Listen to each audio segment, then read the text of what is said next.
It's been almost 2 years since I left Screen Rant, and there are a bunch of things. Let me stop you right there. Hi, future PR here. Yeah, we're not doing that anymore. Let me explain why. Okay, so I made that video a couple weeks ago, but it'll never actually get released because I made it before I actually read my expired contract.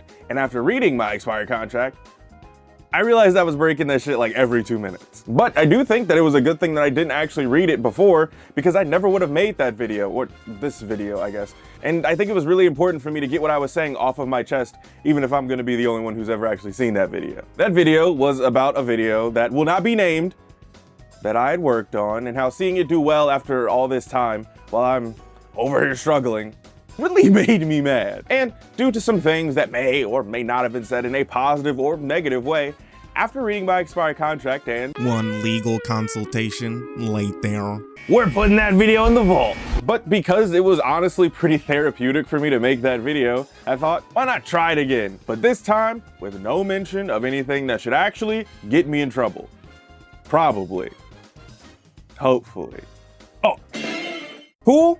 Cool. Let's talk about burnout and unrealistic expectations. Making videos started as a fun way for me to be creative, get some of these jokes off, and push myself in a way that really has no upper limit to it. I had one video do well enough for me to be able to turn this into a job, and ever since then, making videos has been a part of my career in some way or another. However, there's something about making videos for someone or a corporation that just really takes the fun out of it. Whether it's the cycle of making some shit you really don't want to, but you do it because it's your job, or the feeling of becoming a content mill casualty creeping up on you, going from independent to having all of your work now masked by some logo, really doesn't make that transition any easier. And I'm sure that there's a way to push through that. I'm still trying to figure that out right now. But there was a certain point where I hit a wall, and I haven't really gotten over that yet. And that first video, and now this one, was my attempt to go against how I've been making videos and how I've been thinking about making videos for like the longest time. Starting with competition. Now, unfortunately, competition is one of the only things to actually get me to do anything because it gives me something to compare myself to and push past. But when I first started, I didn't know anybody personally who was making videos, so I compared myself to people that I just liked watching. People who had hundreds of thousands or even millions of subs at that time. And when I barely have 3,000 right now, you could probably guess that wasn't the best idea. It takes time to build an audience, and quite frankly, I have not been very good at that, like at all. I'm inconsistent with uploads. I don't really have a central theme on the channel except for, yo, the video is gonna be late. And in most of the videos, I'm just tripping about something anyway. just let me feel it. But that point about competition is what drove me away from doing a lot of the things that I liked doing before, because I didn't want to be seen as like a copy of somebody else or that I was like biting them or something. Obviously, I don't have that problem anymore. Authenticity is really important to me, even when I'm ripping off somebody bigger and more famouser than me. Attorney at law. Because if I'm just gonna be a big old glob of regurgitated ideas, what's really the point of me talking? What's the point of somebody watching me over somebody else? What am I doing that's different? So I stopped watching like 90% of the creators that I used to if I thought there was any overlap, because like I said before, I didn't want it to seem like I was biting their style or taking anything from them, even if it was just subconsciously. And I stopped watching movies and TV shows or even really playing games as much because I was so focused on trying to make videos or trying to think that I was gonna make videos that if I was doing something that wasn't related to that, I felt like I was wasting my time. And don't get me wrong, I was never one of those types of people to actually watch something when it comes out. I'm always late to things, which you can tell by the channel. But just imagine then how my backlog of movies and TV shows and games and just everything that I wanted to get into just was sitting there, wasting away, like I was.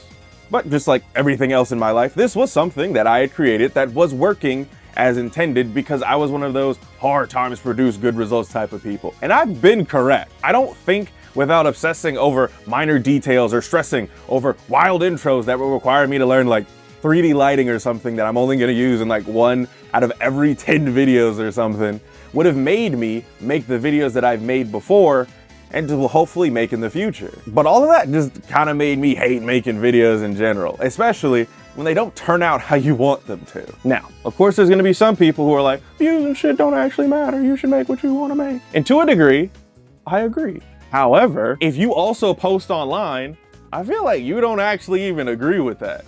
Because why would you, as a creator, post something online if you don't care about what other people are going to say about it? If you don't want other people to see it, why would you post that? I do think that there's some sense of wanting validation when you post, but I don't think that that's something that's a negative thing. And don't get me wrong, I don't think that vanity metrics should be the end-all be-all when you're making stuff online, because at that point, you're just gonna be making shit to chase views, and you're probably gonna be making some shit you don't want to because of that. And if I was really doing that all the time, I would probably be on like part 17 of how to run the DCEU or something like that. The audience is obviously important because duh, who's gonna watch the video I just spent 30 hours on?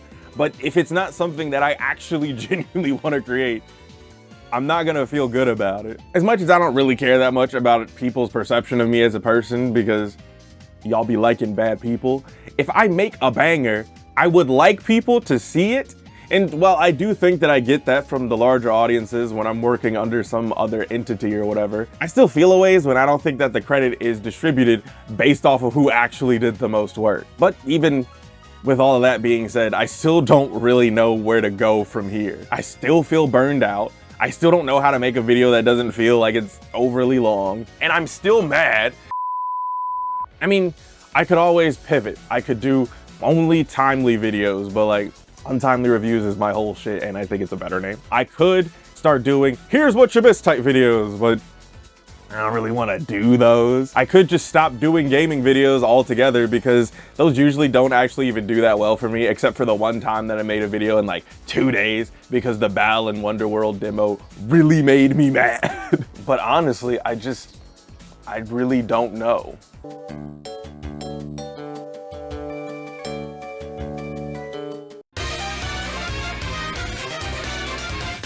That's pretty cool, right? That was like 3 weeks of editing.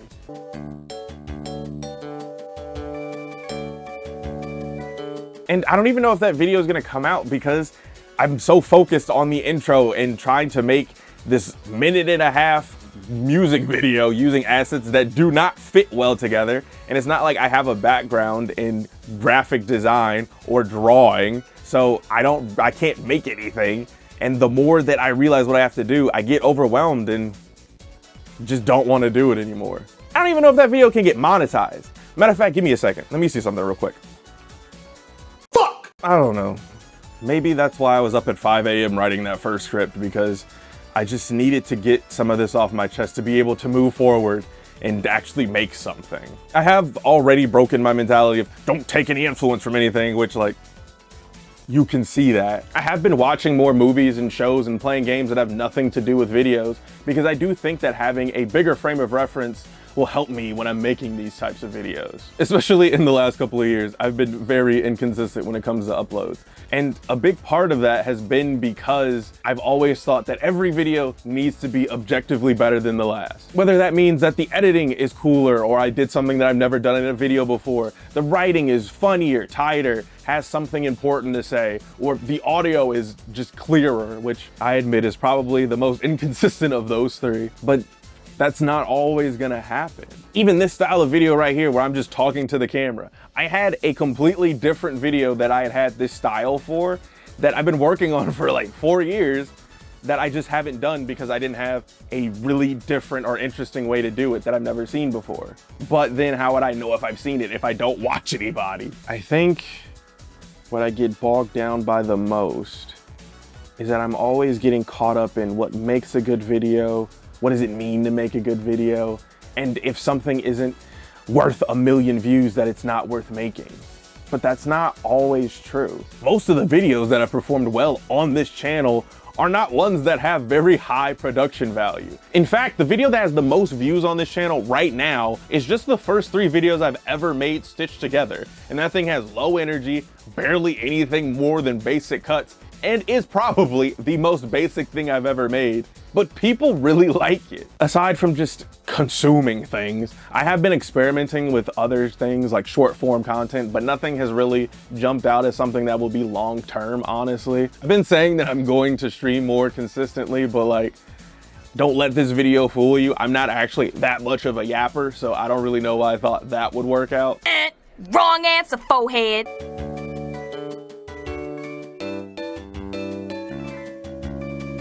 Right now, I do have a couple videos in the pipeline that I would say are in various states of production, and I don't feel as under pressure to make the best video I've ever made 5 times in a row or something. So I guess that is a good thing. I don't know, man. I feel like the more that I talk, the more that my point is getting muddied, or maybe there wasn't even a real point to this video to begin with, but there's something to take from this video. I guess the main thing would be that you shouldn't read your contract, but you should read your contract before actually putting out whatever you are going to, because maybe something cool will come from it. Is what I would say if this wasn't my 5th round of filming, because I don't know what I'm doing and I just keep doing whatever. I guess this is a sort of channel update, even though I'm not gonna make it one, because who's gonna watch this long in a channel update? But I do wanna say that I am very thankful and grateful to all the people that I've met or worked with because of YouTube. And I really don't wanna turn this into a where's me millions of views type of video, because that's corny. That's not what I'm trying to do. It's really more about how the self-imposed limits and wild expectations that I have really only just ruin the process and the fun that I had while making videos. And honestly, without all of that, I probably would have made my why Rugrats in Paris is the best movie ever type of video, but what can you do? But unlike the critically acclaimed Burnout franchise that I didn't actually talk about, but did feature very prominently in the thumbnail, which I know is kind of clickbaity, but it works really well thematically. And come on, that's a bomb-ass thumbnail. Hopefully, my Burnout won't make a stunning and fiery return. I rambled long enough. Go make some shit, whether it's the best thing you've ever made or not, because if you focus on things like that, you're probably not gonna be able to make anything at that point. Make your shit, or don't. I don't know, I'm not your dad. And shout out Jakey. Please don't sue me for stealing your whole shit. Attorneys at law. Hey, it's Outro PR here. There's no outro in the script, so here's what we're doing. Why don't you check out one of these videos? That's a pretty cool thumbnail, right? I can't believe you lasted this long. Pause. That's crazy. See you in the next one, and thanks for watching.